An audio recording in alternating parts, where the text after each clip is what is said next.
ভূমিকা আছে।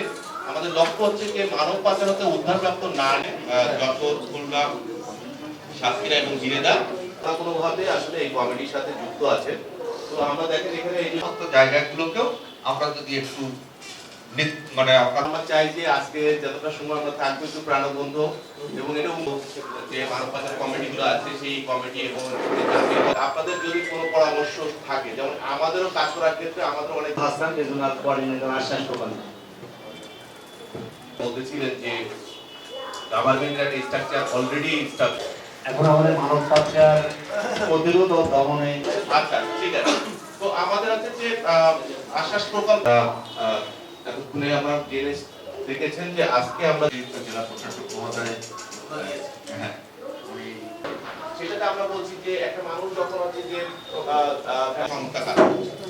তো আমাদের প্রকল্পটা হচ্ছে যে মূল লক্ষ্য হচ্ছে নারী পুরুষ আছে যারা বিভিন্ন ধরনের শোষণের শিকার, তাদেরকে নিয়ে আমরা আমাদের আজকের যে উদ্দেশ্যটি রয়েছে সেই উদ্দেশ্য মূলত দুটো বড় থাকে। আমরা বলছি যে তাদের সামাজিক এবং অর্থনৈতিক আরেকটা হচ্ছে যে যেটা আমরা বলছি যে মানব পাচার হচ্ছে উদ্ধারপ্রাপ্ত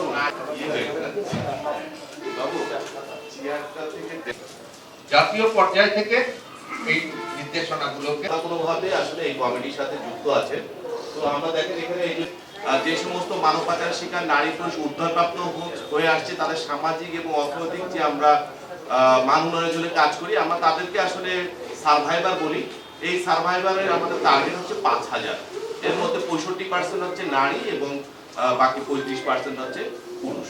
তাদেরকে নিয়ে উনি একটা প্রেজেন্টেশন দেবে যে আমরা যে কাজগুলো করছি এবং সেই কাজের ভিতর থেকে আপনাদের সহযোগিতায় আমরা যে পর্যন্ত পৌঁছেছি সেগুলো আমরা একটু আপনাদের সামনে উপস্থাপন করি।